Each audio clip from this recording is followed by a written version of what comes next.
Hey first grade, it's time for math routines with Miss Doherty. Go grab your YouTube workbook and be ready to turn to the page number listed on the screen. Also grab something to write with.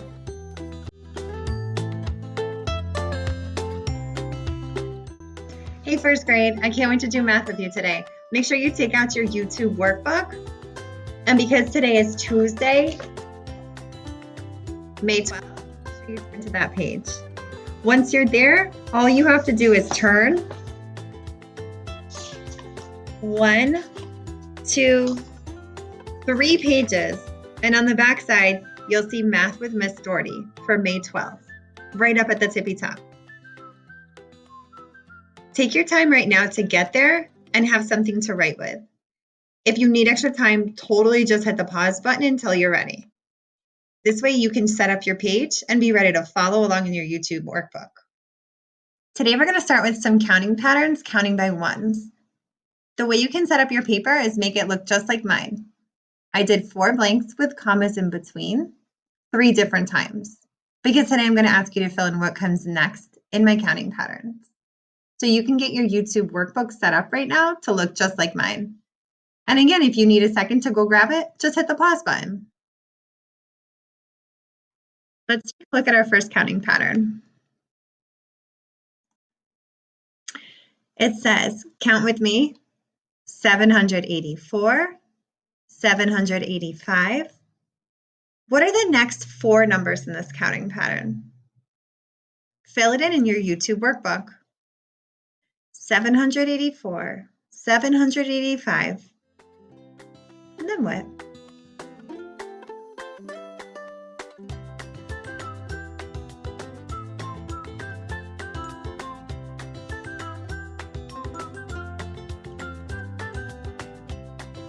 Let's see if your work matches mine. Let's count this whole pattern together, starting with 784. 784, 785, 786, nice. 787, 788, 789. Nice job, first grade. Give yourself a check mark if you got all 4 correct in the counting pattern by ones. Next one. Count with me, get ready, go. 235, 236. What are the next 4 numbers in this counting pattern by ones? Get to work.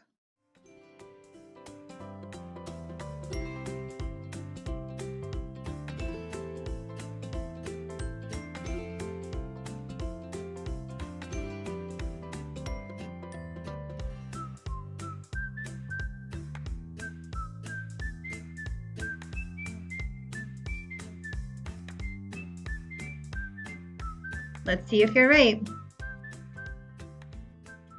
Let's count the whole thing together from 235.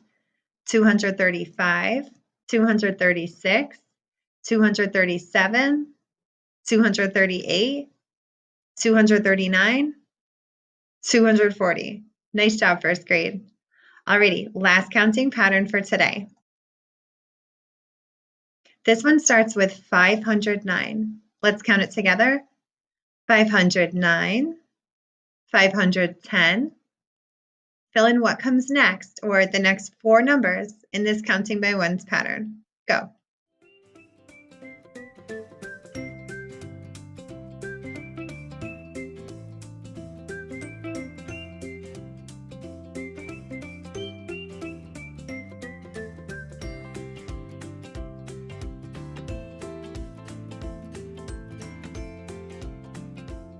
Let's see if you're right. Let's count together. 509, count with me. 510, 511, 512, 513, and 514. Nice job, first grade. Our next activity is going to be finding a missing part or total. We're going to be working today with bar models. If you don't remember what a bar model is, I always tell UT to think of it as like drawing a long candy bar.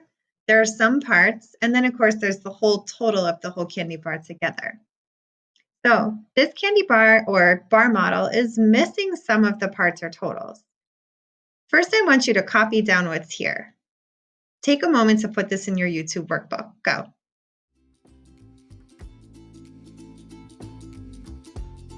Once you've done that, think about what's missing, a part or a total.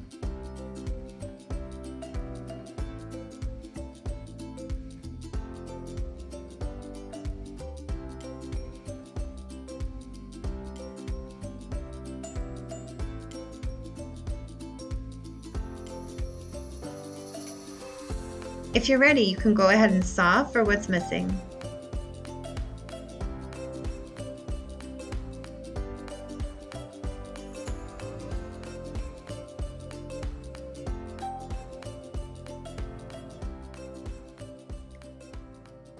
We know the total is the whole bar model, and our total is what number? Exactly, 17.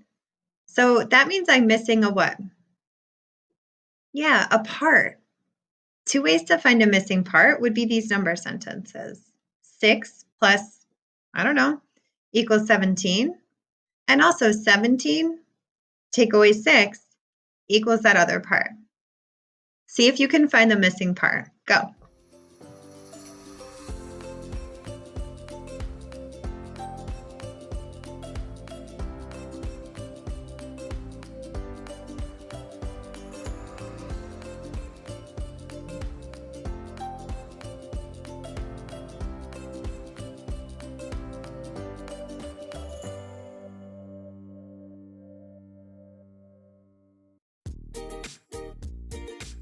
Let's see if you're right.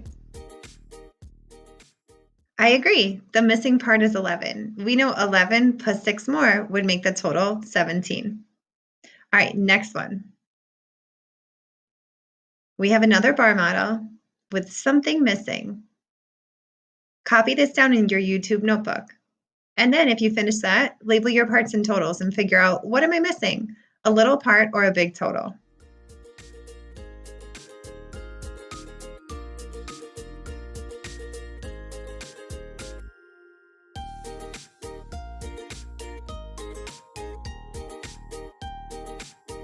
If you've already copied it down and labeled your parts and totals, go ahead and solve.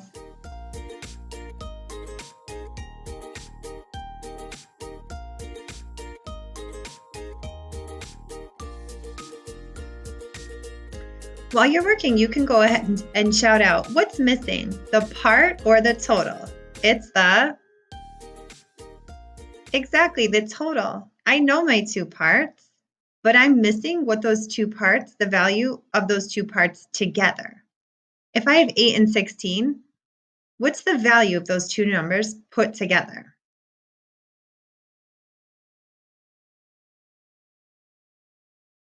As you're solving, these are two number sentences that can help us solve. We know a plus sign glues together two parts to make a total. Or we could also think of this as a missing total problem. Some number minus 16 equals 8. Find the missing total.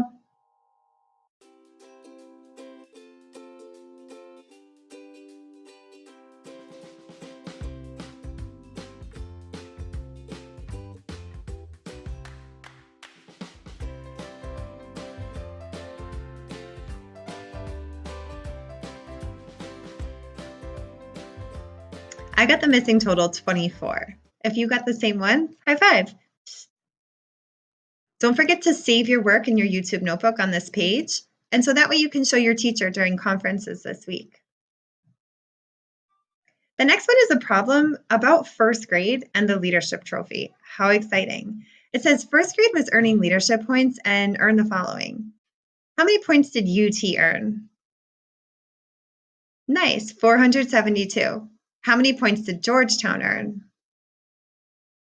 Good, 247. How many points did BU earn? Nice, 421. And how many points did Bucknell earn? You got it, 702. So let's see what our challenge is for today. Write these scores in order from lowest to highest.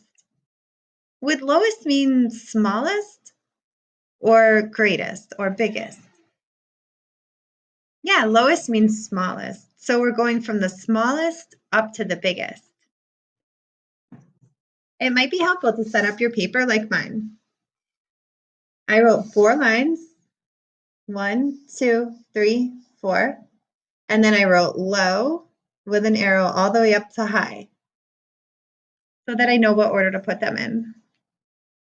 Go ahead and write your 4 blanks now, and then see if you can put these in order from lowest or smallest up to the biggest. Get to work.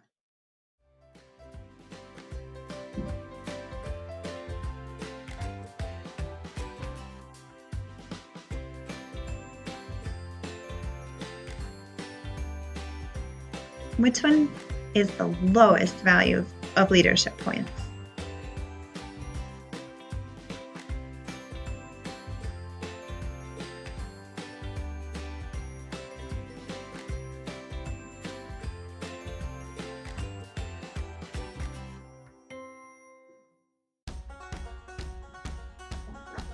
Let's see how you did.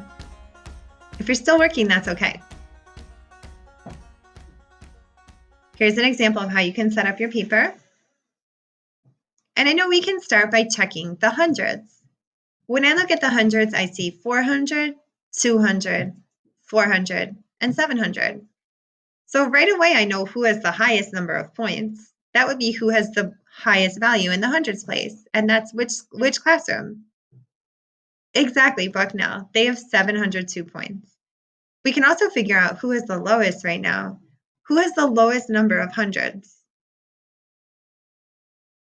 Exactly, 247 for Georgetown. Say that's okay, maybe next week. But now it's a little tricky because both BU and UT have 4 in the hundreds. Does that mean they tied? No, we have to check the tens. Now we want to think who has the most tens or who has the fewest tens?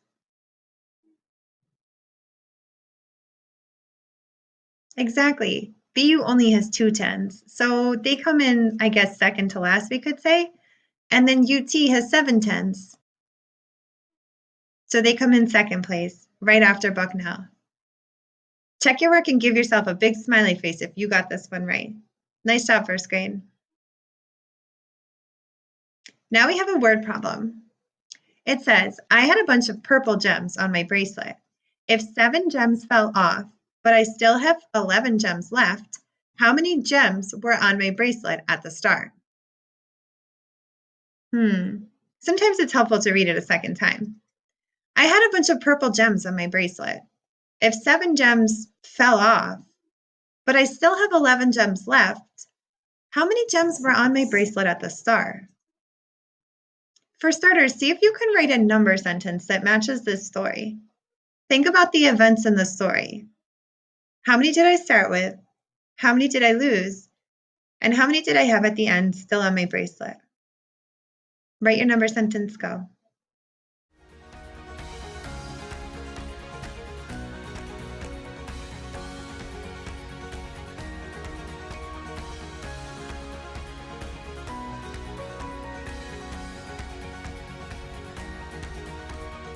Perhaps your number sentence looks like mine. I started with a question mark because the question's asking, how many did you have to start? And we don't know yet. I did a minus because minus means some are gone or went away. And in this case, how many fell off or went away? Yeah, 7. So I wrote minus 7. And then I wrote equals 11 because at the end, I still had 11 gems on my bracelet. So I know that's the part that I had left at the end. So now this question's asking, what did I have at the beginning? Am I looking for a part or am I looking for a total? How do you know? I agree. We're looking for the total. We're looking for the total that I had at the beginning before some fell away. We also know the total comes before the minus sign. Nice job, first grade. Now see if you can solve. How many gems did I have at the start?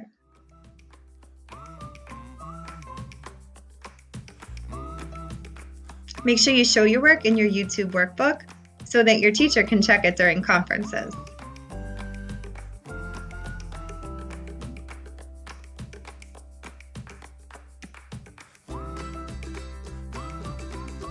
I labeled my totals in parts because that helps me know what I'm looking for, a small number or a big number.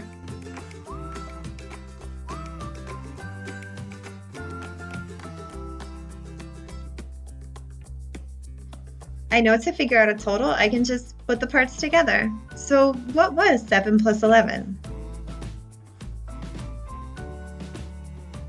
I know some of you know I could just do 7 plus 10 plus one more. 7 plus 10 is a plus tens fact, and that's what? 7 plus 10. Yeah, 17. And then one more makes 18. You got it. And then at the bottom, of course, I write my solution sentence. It says, I had 18 gems at the start. The last thing we'll do for today is guess the winning number. Clue number 1, my ones are 0. Maybe it's 10. Clue number 2, I have 3 digits. 10 won't work. 10 has only 2 digits. This is a number in the hundreds. It has to have a number in the hundreds, the tens, and the ones. Any guesses?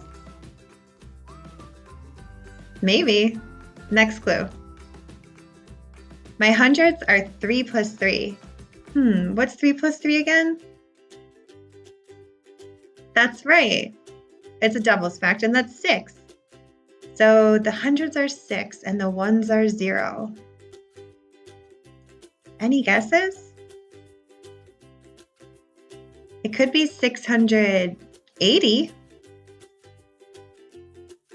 I have 4 tens.